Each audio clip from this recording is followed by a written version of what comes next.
So, this morning, we all watched something absolutely extraordinary, absolutely inspiring as the USNS Comfort entered New York Harbor, coming here to save the lives of New Yorkers in our hour of need. We've all been through a lot these last few weeks, and we needed this boost. We needed this hope that's being created by our brothers and sisters in the U.S. Navy and the Marine Corps, everyone who is here to help us at this crucial moment. This ship arriving is not just an example of help arriving in a physical form. It's not just about the beds and the doctors and the equipment. It's also about hope. It's also about boosting the morale of New Yorkers who are going through so much. It's about saying to our heroes in those hospitals that help has come, that relief is on the way. I can't tell you how much this means. It is so much more than even we realize at this moment, that our nation has heard our plea for help here in New York City. And there could not be a better example of all of America pulling for New York City than the arrival of the USNS Comfort. It's a major, major moment in this long battle that we will be fighting against the coronavirus. I think there have been times in recent days where a lot of New Yorkers have felt alone. A lot of New Yorkers have felt a sense of not being sure what's coming next, not being sure if help would come. Well, I want to say to all New Yorkers, we have evidence here. You are not alone. We are not alone. Our nation is helping us in our hour of need. There's a lot of people to thank, and you're going to hear from two of our real heroes here from the federal government who are doing so much for us. You're going to hear from Rear Admiral John Mustin in a moment, and the regional administrator for FEMA, Tom Van Essen, who's well known to all of us in New York City. But I want to thank everyone who was a part of this. Many, many people worked together. And look, we got to remember, this is a wartime atmosphere. We all have to pull together. We may have differences in peacetime, but to the maximum extent possible, we all have to be as one in wartime. I know our colleagues in the military understand that. We all need to understand that now. So I do want to thank President Trump. I want to thank Secretary Esper. I want to thank Chairman Milley. Everyone at the United States Navy, the United States Marine Corps, the United States Coast Guard, all the people at FEMA, so many people at the federal government who came together to make this happen and so much more for New York City. I want to thank Governor Cuomo and everyone in the state government who has joined us in pushing from day one for this kind of support. I want to thank, from our administration, everyone who worked to get the dredging done, working with the military. I want everyone to understand, and Admiral Mustin will affirm this, this ship is here ahead of schedule because the amazing work of the military, it's here ahead of schedule because the dredging was done faster than anyone knew it could be done to allow this ship to dock. I want to thank everyone at the City Economic Development Corporation, our emergency management team, and also, of course, the State Department of Environmental Conservation and the Army Corps of Engineers. Everyone pulled together. This was supposed to take 2 weeks to make it possible for this ship to dock. They did it in 8 days. And that means help has arrived quicker, and we're going to be able to do the life-saving work right now. I want to also thank from the military, one of the leaders who did the work to make this moment possible, Marine Corps Colonel Brian Duplessis, who's with us. Thank you, Colonel. And from my team, Deputy Mayor Raul Perea Hense for Health and Human Services, and Commissioner James Hendon, Department of Veterans Services. Colonel James Hendon, thank you. So, with this ship comes an extraordinary complement of talented individuals in service to our nation, 1,200 medical staff and sailors here to help us all. 750 beds will be put into play immediately to relieve the pressure on our hospital system.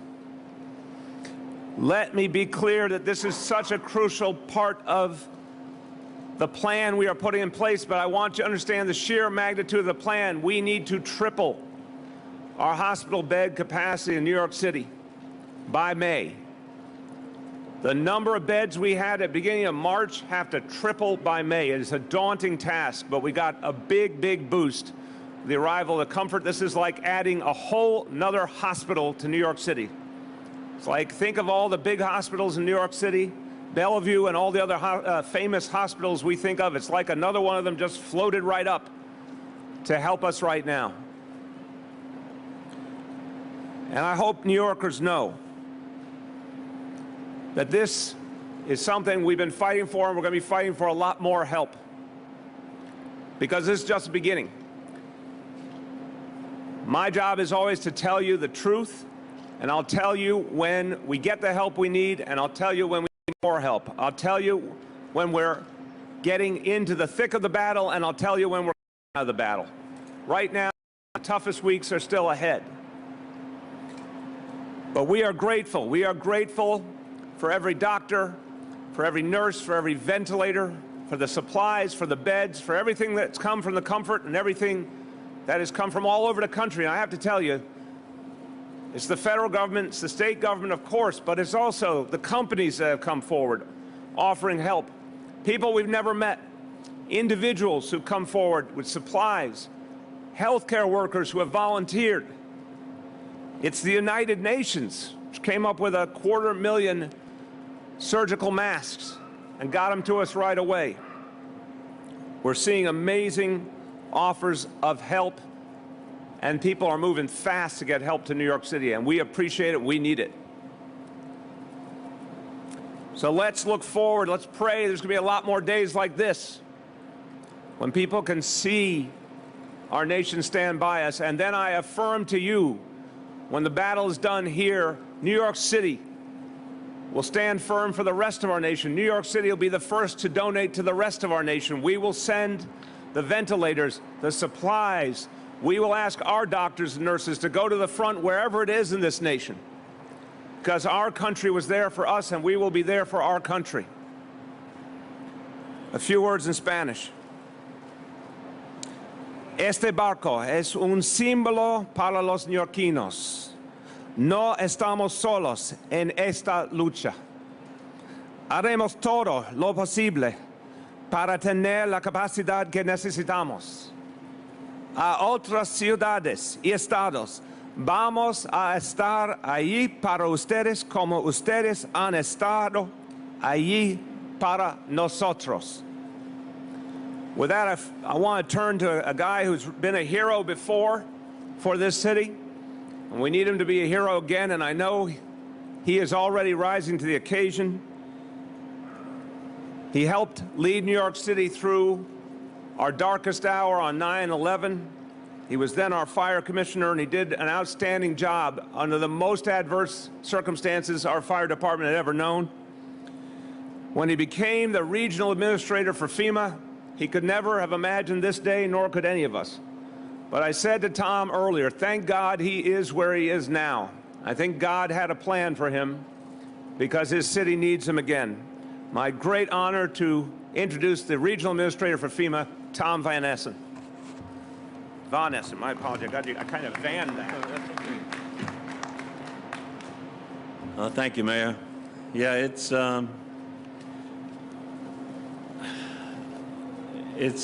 really seemed to have gotten real personal for me this morning.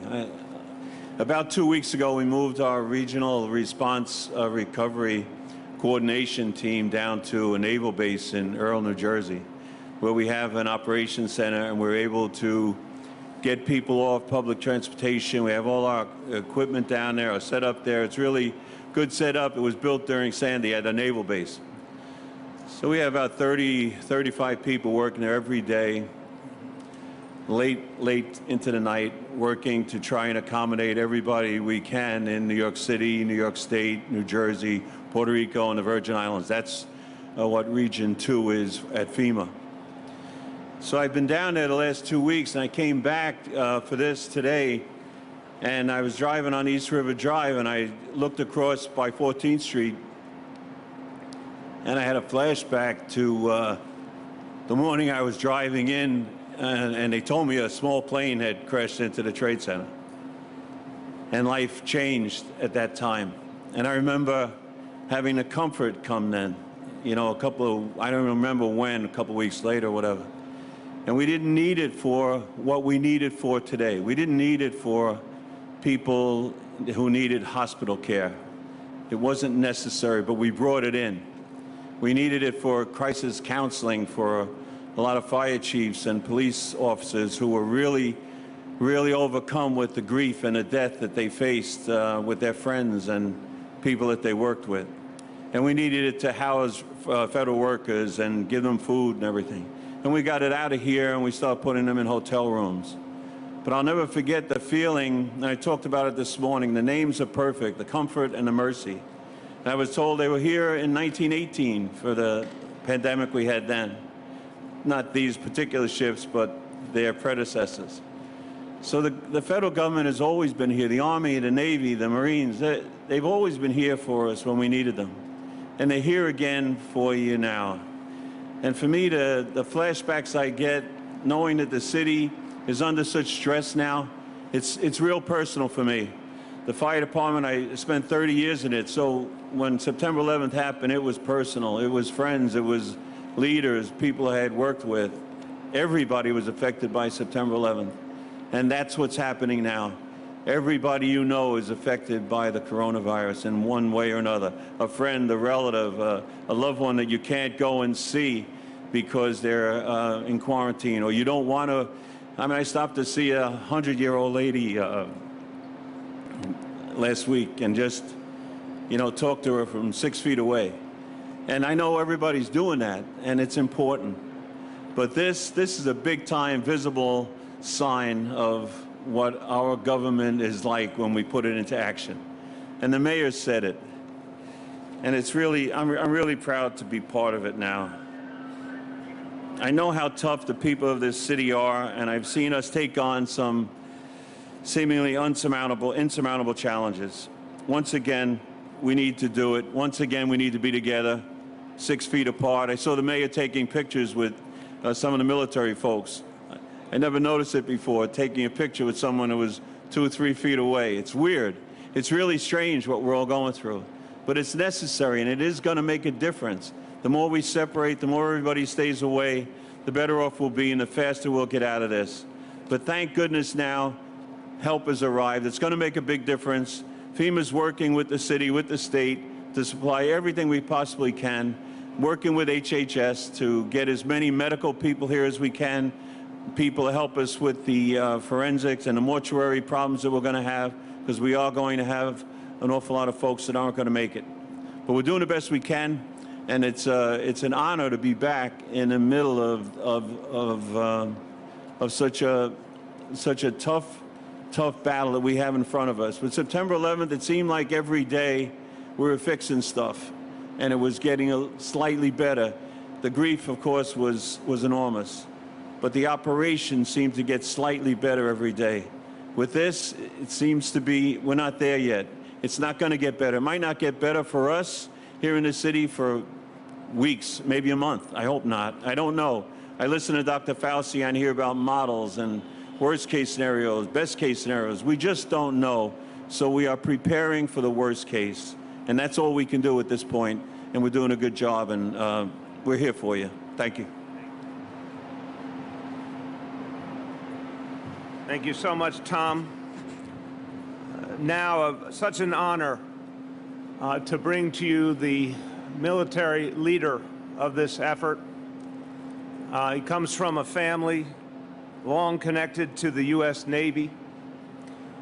He is someone we're thinking about right now as one of our saviors, one of the people who led the forces that came to help us in our hour of need. But his day job is Vice Commander of U.S. Fleet Forces.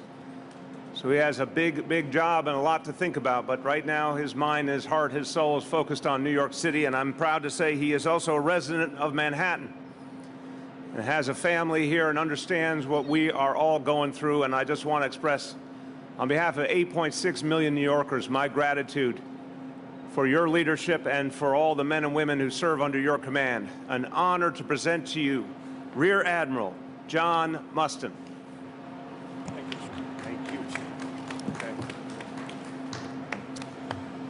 Mr. Mayor, Mr. Administrator, Commissioner, thank you for being here today to welcome this great ship. To the officers, the crew, the medical professionals of USNS Comfort, thank you for the vital mission that you've undertaken.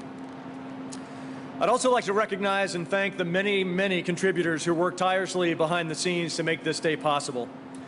Each of those who helped to fit out and prepare this ship in record time, from the maintenance community to the dock workers, to the ship's company, to the doctors, to the dredgers, thank you, all of you, for the agility and professionalism that you have all shown over the past few weeks. That focused collective effort will save American lives. Today, I also want to recognize that not all of our nation's heroes wear military uniforms. Especially today, we acknowledge that many wear scrubs. Let us not forget nor fail to recognize that the doctors and nurses across America, those who are treating patients in these unprecedented times, they are all heroes. And like those heroes, the unmistakable white hull and red cross of this great ship have been a welcome sight around the world, standing at the forefront of our humanitarian missions overseas. This ship represents all that is good about the American people, all that is generous, all that is ready, responsive, and resolute. Like her sister ship, the USNS Mercy, which recently moored and is already serving patients in Los Angeles, this great ship will support civil authorities by increasing medical capacity and collaboration for medical assistance. Not treating COVID-19 patients, but by acting as a relief valve for other urgent needs, freeing New York's hospitals and our precious medical professionals to focus on this pandemic. So now this great ship will serve and support our fellow Americans in this time of need, providing critical surge hospital capacity to America's largest city. As a resident New Yorker myself, I can attest to the invincible spirit of New York. From the ships that she built in World War II, to her unflappable determination following 9/11 and Hurricane Sandy, I have great confidence that New York will weather today's storm as well, this time with the support of another great American community, the naval families on board and supporting the crew of the USNS Comfort. Words are incapable of expressing the depth of my gratitude for those on this mission and for the families that they leave behind. The men and women on board Comfort are mothers, their fathers, their sons, daughters, sisters, and brothers. And while our lives may look drastically different today than they did even a month ago, the circumstances for these men and women are no exception. They left their families during this uncertain time in our nation's history, knowing that they can make a difference. That is what the U.S. Navy does, and this is an example of Americans helping their fellow men. I know that for our military families, social distancing is not a new concept, but rather a frequent reality. And I remain grateful for all that each of them do for our nation and for our communities every single day. As you heard from the administrator, the last time this great hospital ship, all 70,000 tons of her, was in New York was in the wake of 9/11, where she served as a respite and comfort for first responders working around the clock. Today, like then, we bring a message to all New Yorkers. Now your Navy is returned, and we are with you, committed in this fight. Mr. Mayor, every sailor, every Marine, and every civilian on this mission stands proudly, stands ready to serve the people of New York City. We have not yet begun to fight, and we will not give up this ship. Thank you. Thank you, sir. Thank you, sir. Beautifully said, Admiral, and thank you so much. All right, we're going to take questions now from the media, and just please project your voices so I can hear you well. Go ahead. Oh, we have microphones, even better. Yes, thank you, Mr. Mayor. So what's your message to President Trump after the Comfort docked here to help New York City? And when it came in here to the pier, what was your emotion and what was your reaction overall? It's a very emotional moment. I went up on the roof here to watch the Comfort come in, and I had this incredible feeling of peace, actually, that help was finally coming, that we were not alone. And I just have a reverence for the military. I come from a family that had a deep involvement in the military. I have a reverence for the military. Feeling the presence of the United States military here just gave me a sense that things were going to be okay. And just it's such a moving sight. The ship is so impressive. It just looming there in our harbor, you know, was like a beacon of hope. And it really felt that way to me. My message to the president is thank you, and we need more help. And that's not because any of us likes to have to say that, but because it's true. The toughest weeks are ahead. We are bracing ourselves for something we've never seen before in any of our lives. And the federal government, in many ways, is the only force that can help us to reach the level of preparation we need to save every life we can save. So I'm going to keep calling the president. I'm going to keep appealing to him to get us all the help we need for these really tough weeks. And then again, we will turn around and help everyone else in this country right after. I'll go to this side. Yes. Mr. Mayor, as you know, normally this time of year we'd be very busy and focused on the state budget in Albany. I just want to ask, I know it's kind of a secondary issue now, but there is a lot getting crafted up there. Do you have any concerns in terms of what you've been hearing in terms of how the city will be affected? I have real concerns. I have deep concerns because what's being discussed is essentially health care for people who need it. When you know, we can talk about the Medicaid budget, but that's, I think, the wrong way to think about it. What it equals is health care for people who need health care right now and need it more than ever because of the pandemic. I spoke at length last night with Speaker Carl Hastie and Majority Leader Andrea Stewart-Cousins. I let them know that from the perspective of 8.6 million people in New York City, we cannot afford Medicaid cuts, health care cuts at this dire moment. The state must accept the Medicaid funding that was in the third stimulus bill. We need that money to be accepted, and we need to make sure that the health care so many people are depending on is not disrupted. So I understand that the state has a budget challenge. We have a huge budget challenge. I mean, I'm right now in the middle of cutting a huge amount out of this budget for this city right now. But what I will not cut is health care. And I said that the other day. We're going to find some really tough cuts we have to make, but it will never be about health care. It will never be about the fight against COVID-19. So I urge the state, accept the federal money, do not cut Medicaid, do not cut health care for New Yorkers who need it. Let's get, okay, well, let's keep going back and forth. Whoever's at the microphone, go ahead. Can you tell us what what kind of services the ship will be providing, and how will it be decided what patients will be going to the ship and which patients will stay at the hospitals? I'm going to start, and I'll let the Admiral join in, obviously. What I have to explain to everyone, I think it is such a shock to hear this that people are still kind of adjusting to it. The intensive care units in our hospitals used to be a small part of our hospitals. Again, at the beginning of this month, we had about 20,000 working hospital beds in New York City. What we have to do is convert as many as possible, potentially almost all of those traditional hospital beds into ICU beds. We have to make whole hospitals into intensive care units to get through these next weeks. That's how dire, that's how tough this situation is. If we're going to turn a hospital, I mean, think of Bellevue, think of NYU Langone. You go by these huge buildings, they're going to be all ICU if we can bring all the pieces together, the staff and the equipment and everything. Well, what happens to everyone else who doesn't need intensive care? We have to have hospitals for them too. What happens to people who've been infected with COVID-19 but are not at the point where they need intensive care, hopefully on the way to recovery? They need a hospital bed in many cases too, but we can't put them in an intensive care unit, which has to be reserved for those we're trying to save.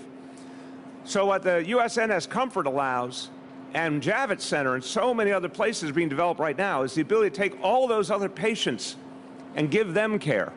and each location will be different, but it will allow us to keep a healthcare system going while we convert the core hospitals into something we've never done. And this is beyond anyone's imagination. I asked the head of our public hospitals, Dr. Mitch Katz, I said, have you ever heard of any place where they had to turn hospitals into all ICU? He said, no, no one's ever come near having to do that in the last 100 years in this country. But because the comfort is here, because of what's happened at Javits Center, we're going to have the ability to do that and save a lot of lives. Admiral, you want to join in? Just in terms of the specifics and the mechanics, we've been working very closely with the local healthcare officials to determine what that process looks like. So frankly, we are prepared to receive, and we trust the screening process that is in effect at the Javits Center so that we will receive advance notice so that the ship can prepare to receive the patients. But in terms of what the healthcare providers determine are the best patients for us, those are the ones that we would expect to receive. Question. How can you take us to the mechanics of this transfer of patients? How are you communicate this to the patients? What kind of situations are these patients experiencing, and are the families going to be able to visit them on board of the Comfort? All right, I'm going to start, and I'm going to give you the disclaimer right away that all of this is being worked out in real time. So I guarantee you we're not going to have all those questions and all those answers today because we're literally in a wartime situation building it as we go along. Dr. Raul Pereira-Hense, Deputy Mayor, if at any you want to jump in on any of these questions about procedure, please do, or Admiral as well. I think the common sense basic answer is we're going to work out the protocol between all the players, how to get the right patients to the right locations. Again, reserving the hospitals for ICU to the maximum extent possible. Some places will specialize in convalescent COVID-19 patients, meaning patients on the way to recovery, no longer intensive care. Some places will specialize in all sorts of other medical needs that require hospitalization. Because remember, all the folks with heart disease, all the folks with cancer, there's still so many people that will need hospitalization for other things that are not COVID-19. So we're working out those protocols right now. As to things like visitation, I think a fair statement would be the normal rules will not apply. I'm the non-doctor telling all New Yorkers right now. We're going to always try to respect families, but we have to be clear that the normal rules of going to a hospital just aren't going to exist in this kind of wartime environment, and people should get used to a different set of standards. It will be determined for each location what that is. But there's going to be such urgency dealing with a huge uptick in cases that we can't do all the things we normally do. Admiral, you want to add, or Deputy Mayor? Nothing to answer. Okay. Deputy Mayor? Yes, as the mayor outlined, we have stood up a hospital executive committee, which includes all the public hospitals, the voluntary hospitals, the independent hospitals, and the command from Comfort and Javits. There's a screening mechanism, very complex, in order to allocate who goes where. As the mayor pointed out, we are prepared to convert as many of the regular beds in all hospitals in the city into ICU beds. Hopefully we'll get the ventilators, so the most severe cases end up being taken care of there. The visitation piece will require a screening like we're doing for everyone right now. So if there is any risk that a patient that has no COVID-19 that is being taken care of here at the Comfort has a relative that could be potentially infected, of course there will be screening for them not to come in. You had said that Saturday you would decide whether or not to close the playgrounds. Why have you left the playgrounds open when, for example, Hoboken has closed its parks and Bergen County has closed its parks? Why do we not have consistency on that guideline for social distancing? This is an issue that obviously we're working with the state on, and the states have all been working together, and there is not one uniform standard. That's just the truth. We are very cognizant. Look, 8.6 million people in a very small space. I don't think taking away parks is a great idea unless we have evidence that people are not following the rules in a really substantial way. I have had this conversation daily with our police commissioner, He says overwhelmingly they are seeing compliance.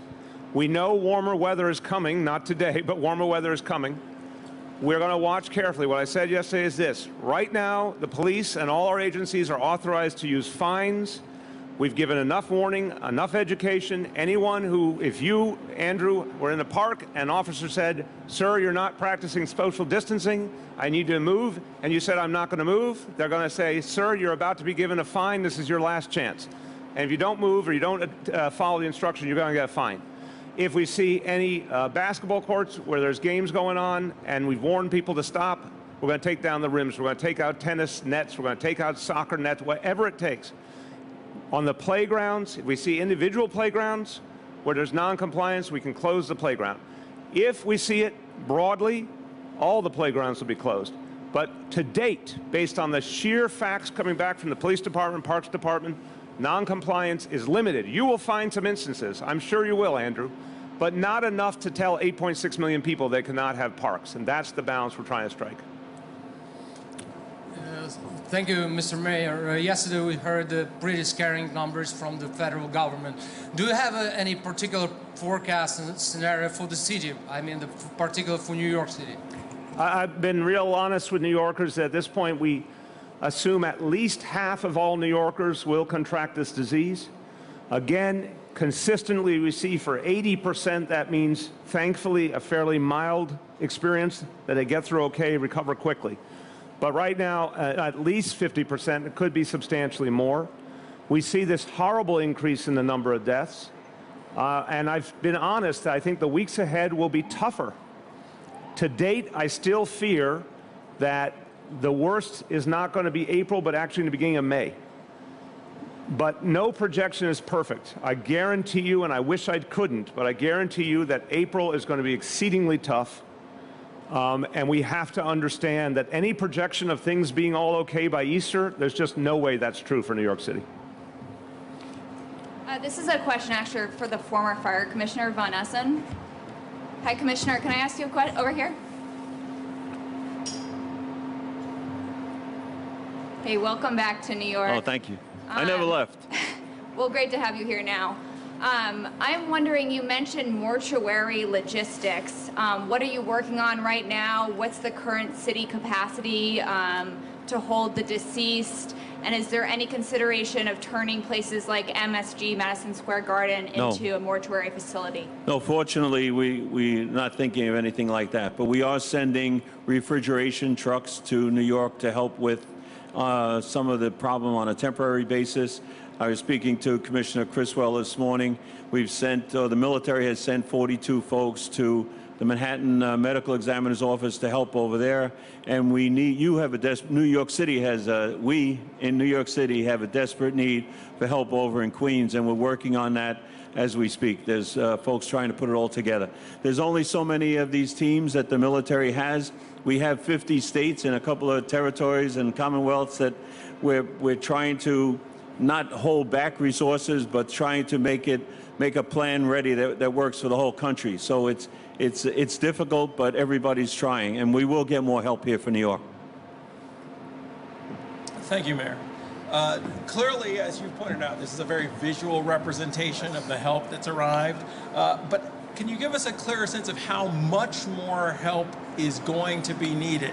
I mean, if you will, how many equivalents of the comfort does New York City need to get through the worst of this, sir? Yeah, it's a great, great way of thinking about it. Think of this ship, which is 750 beds to begin, has a capacity potentially of 1,000 beds. So here's the way to think of what we're all working on right now. We started with around 20,000 working beds in New York City. We have to get over 60,000 by the beginning of May, according to what we know now. Like adding 40 U.S. comforts. I mean, that's the magnitude of what we're talking about. And the amazing thing is that we believe with enough people working together that we can get there. As hard as that sounds, you know, here's this extraordinary contribution from the federal government. Here's a Javits Center where they're talking about up to 3,000 beds right there.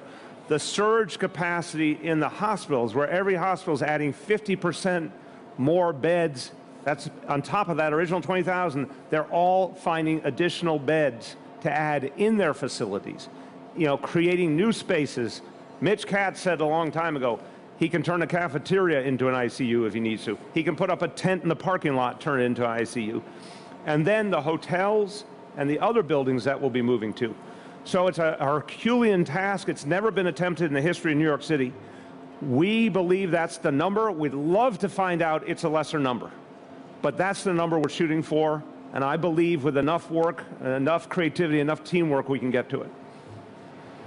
Last night, your administration made an announcement about all of the supplies and the ventilators you've given to the hospitals throughout the city to date. I'm wondering how your administration is handling supply distribution to private hospitals. A lot of it has been focused on going to the public hospitals, rightfully so, but I'm wondering if any of these supplies and ventilators have gone to the private hospitals on Staten Island. And, yes. And I have a second question. Absolutely, and I've had this conversation daily with Borough President Otto to make sure that supplies are getting where they're needed. Yes, the city has provided supplies to Rumsey in substantial numbers and will continue to do so.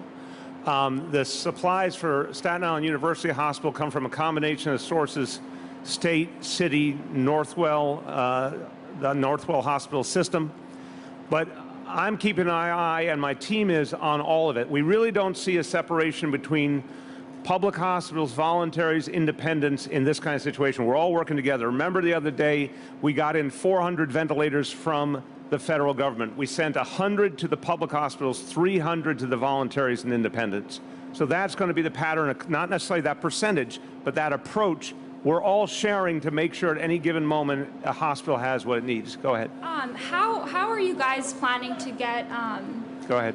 COVID patients from the outer boroughs to the comfort places like Staten Island? Again, the idea is to keep folks who need that urgent care, that ICU care, in hospitals.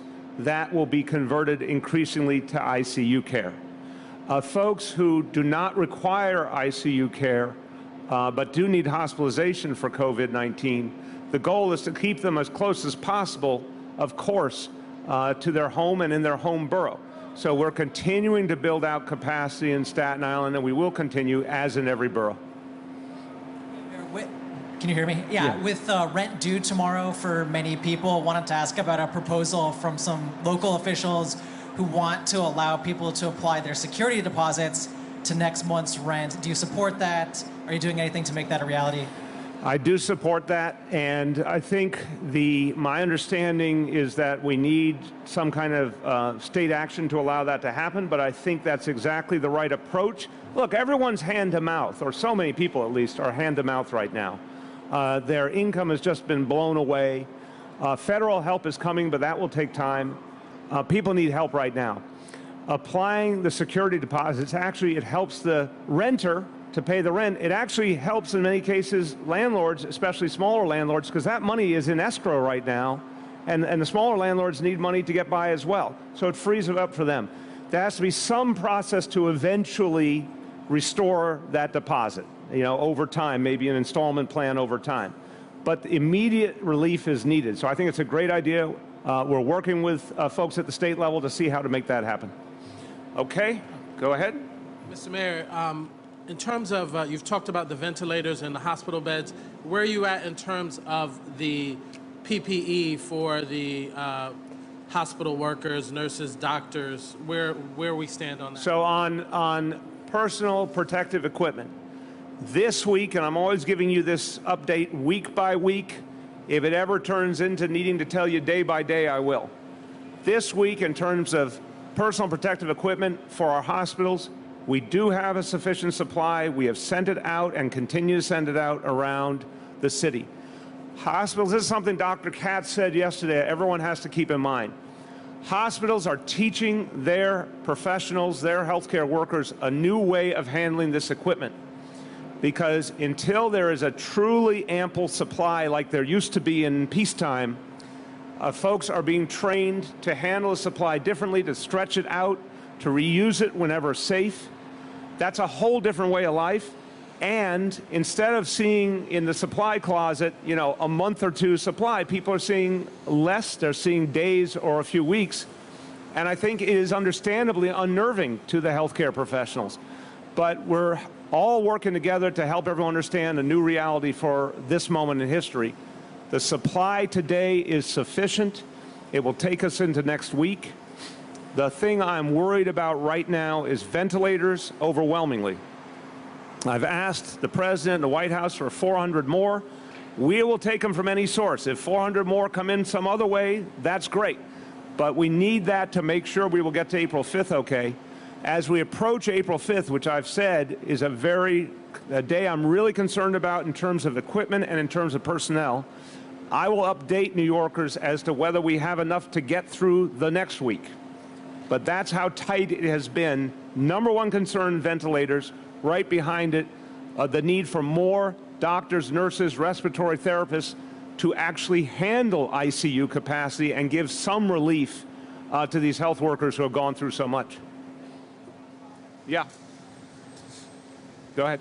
You said $1.3 billion you were looking to cut from the budget, but that number might need to update. It will go up. We'll give you an updated number shortly, but it's definitely going to go up. Thank you, Mr. Mayor. And will patients treated on the Comfort have to pay their medical bills as usual, or will this be paid for by the federal government? Well, I don't know, Admiral. I mean, first of all, insurance is insurance, so whoever has insurance, I assume that's the go-to. But Admiral or Raul, do you know the answer to anyone that doesn't? Absolutely, yes, sir. When the President declared a national emergency, the implication from the Department of Defense is that we provide this service and we are not looking to check insurance cards or send any invoices or bills. This is an investment by the government on behalf of the people of America, so there is no additional cost to the patient. Well done. So we like that plan. Admiral, that's a great plan. We thank you for that. Thank you, Mr. Mayor. You mentioned that 750 beds are available immediately on the Comfort. Does that mean that patients will start being moved today? And if so, or if not, how many patients will be moved in what sort of time frame? So I want to make sure they're fully docked before any patients go in. They're still securing it. But between the Admiral and Deputy Mayor, who wants to speak about the timelines? You want to start, or? So as the mayor mentioned, obviously we want to take care of all of the regular husbanding services required once the ship comes into port. We're prepared to begin receiving patients tomorrow. I won't open the box to say, while we may be ready internally to do that sooner, we want to use a very methodical process that's been developed in conjunction with the local health authorities, which is predicated on starting tomorrow. So with that. Just a quick point. We're going to do the assessment that I talked about before with the hospital committee, going through the Javits Center, and as the patients start coming from the hospitals, screening will happen today, and probably in the next day or two, you will start seeing patients here. Thank you, Mr. Mayor. Did you get any results, any outcomes of the drug test, which was started last week? Wait, which one? I'm sorry, clarify. I mean, last Wednesday, you were supposed to start the drug test of the new kind of medications regarding this problem. Yeah, there's several different approaches that are being tested now certainly in our public health system, but I want to make sure we give you a fully accurate answer, so I'm not updated on that. I'll make sure our team from Health and Hospitals get you that answer. Okay, everybody, thank you very much. Good day for New York City. Thank you, everyone.